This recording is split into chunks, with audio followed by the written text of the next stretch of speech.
That's something you don't really see anymore, is it? Porno cinemas.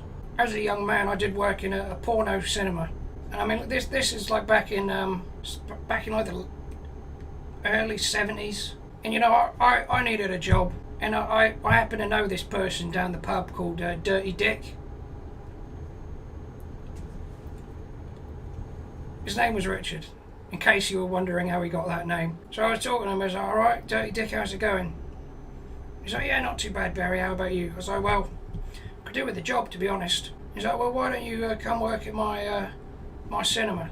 And he told me the wages. I was like, that's not bad. That is not bad at all. And he was like, unless you're kind of like for reasons of kind of distaste or anything like that. I was like, absolutely not. No chance of that. He's like, brilliant, well, we'll sign you on. And I'm thinking like, because it was a decent wage, like suspiciously decent. So I said to him, so what exactly am I going to be like in the projector room, like changing the film reels? And he's like, well, no, not yet. Like, you could build yourself up to that at some point. I was like, well, all right, well, what am I, what's my job exactly? And he was like, well, one of the things you'll be doing is you'll be handing out stuff like at the start of the film and during the film. And I was like, oh yeah, what's that, like ice cream and stuff like that? And he said, no, tissues. I was like, oh really? He was like, yeah. He said, that's what you'll be doing. You'll be handing out tissues at the start of the film and during the film. You're going to have to listen out. If you hear someone's close, you have to be sure that you have a tissue to hand. I was like, is there really any need for this? Like, is this you're not pulling my leg, are you? This is a proper job. He's like, Barry, I know it's dirty work, but I mean that's why you're being paid so well. He was like, you're getting paid better than some labourers or like people on apprenticeship. You should consider yourself lucky that you know me, Dirty Dick. I was like, fine, all right. And then he said, and you'll also have to wipe up the chairs and the floors after the film finishes. So, I mean, I didn't like the idea of it, but I needed the money. I only lasted one day at the job, but it turns out, right, like this cinema, this porno cinema in the middle of London, turns out it was a very, very popular place with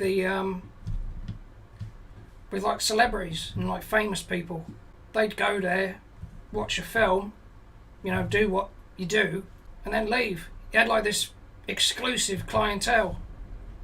It was some of the people I saw just on that one day that I was there. You would not believe. Some of it I can't say just for libel reasons, but there is one I can tell you about, I suppose. I was there, you know, first day, miserable. I hear noises, and so I think, right, well, okay, this will be it. I head over to hand out the tissues to these two chaps that were there on the seats. Do you know who it was? Two chaps sat there watching a fucking porno film. The two Ronnies. I swear to God, no word of a lie. Two like BBC light entertainment icons.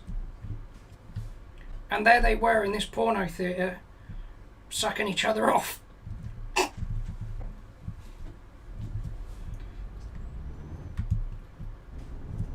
I mean, it blew my mind. So I was like, oh my God, it's the two Ronnies. And like they were still sucking each other off at this point.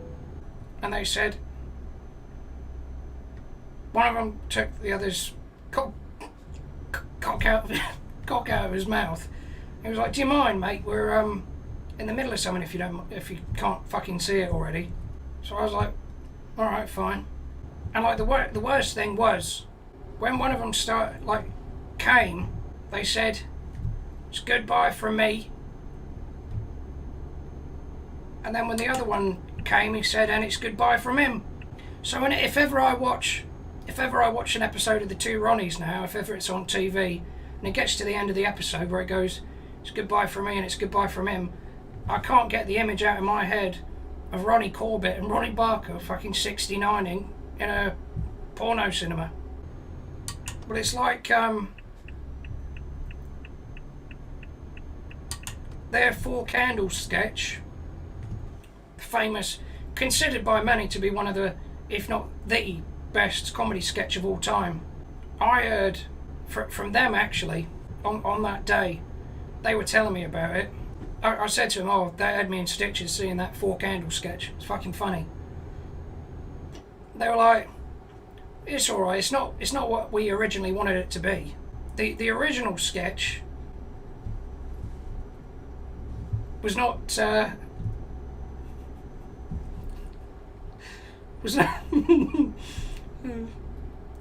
I'm still thinking about the Four Candles sketch.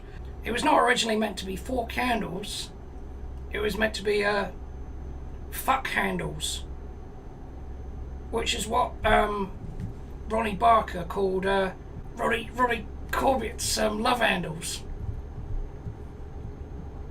Apparently, when he used to have sex with Ronnie Corbett, he'd grab him by the love handles, and he called them fuck handles. They were saying that there was a problem with like the censors at the time at the BBC. They said that they couldn't get away with putting that on at 7 p.m. on a Wednesday evening. I was like, are you surprised? They really wanted to push like sexual boundaries of what was deemed tasteful on TV. But it was a different time. You might be able to get away with it today. But yeah, that job literally lasted one day. I mean, my job, not the job that the two Ronnies were giving each other. That lasted about half an hour.